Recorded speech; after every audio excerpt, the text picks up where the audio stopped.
Hey everyone, in today's video I'm going to be talking about fetal alcohol syndrome.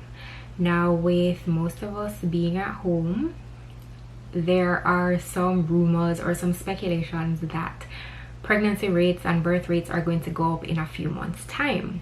Now, that being said, if you are one of those people who either are now pregnant or will be getting pregnant anytime soon, you should probably be aware of some of the disabilities and conditions that can start developing from pregnancy, especially as a result of your own behaviors.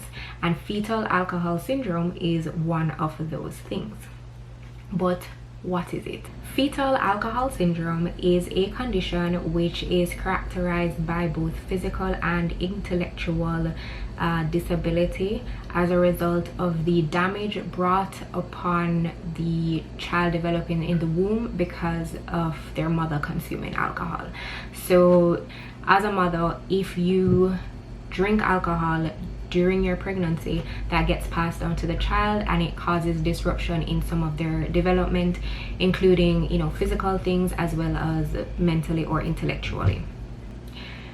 Babies born with fetal alcohol syndrome show physical signs very often. So they will be born with a low birth weight, and as they continue to grow and develop, they often remain at a lower weight than children of that age typically.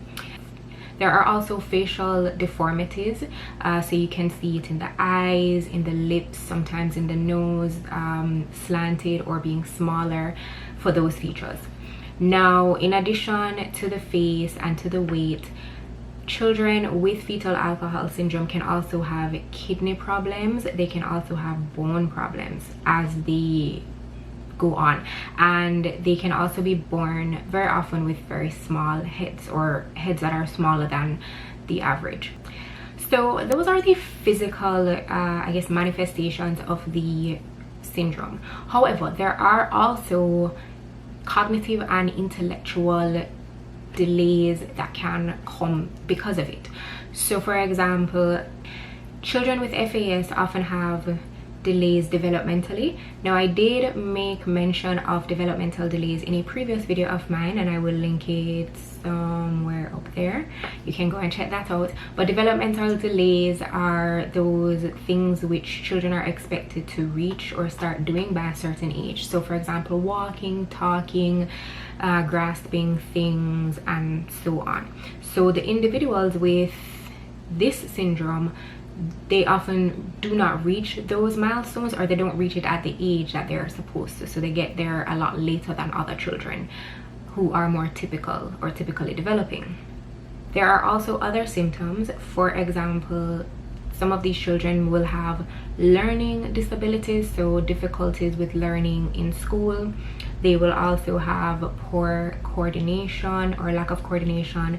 They may have speech problems or speech impediments, trouble socializing, behavioral and emotional disorders. So you drinking alcohol can disrupt so many other things in their life. There's the physical, the emotional, the behavioral, the social, the intellectual, and so on.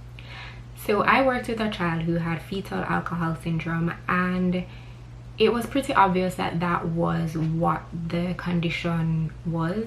The child had facial deformity. The child had very, very obvious speech impediment. The child was a little bit slower academically when compared to other children of their age group. And that child also had tremendous behavioral issues. And the thing with behavioral and emotional issues is that you can say, well, a lot of that is also environmental, what's going on at the home, what's going on in the family, which is true. But everything put together, it sort of made sense that that was another one of the characteristics that that child displayed. Now, the thing with fetal alcohol syndrome is that it is not something that can be cured, right?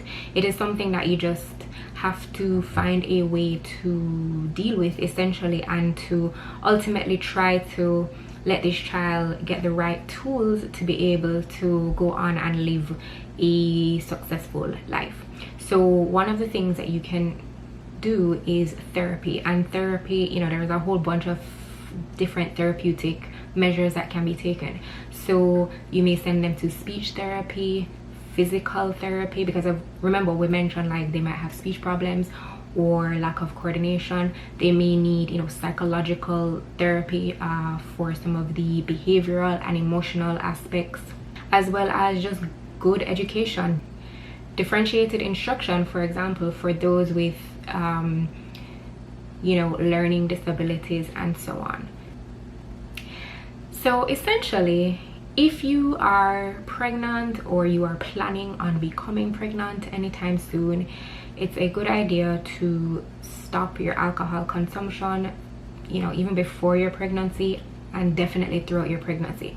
There's so many things that we do not have control over in terms of the development of children, but this is one of the things that you do have control over. So do not put your child or yourself in a position where they are likely to have conditions that can lead to learning disabilities, physical disabilities, intellectual disabilities, and so on. That is a little bit about fetal alcohol syndrome. I hope that this was helpful. There are going to be links below where you can go on websites and actually read a little bit more about it. But thank you for watching this video today, and I will see you in the next one. Bye.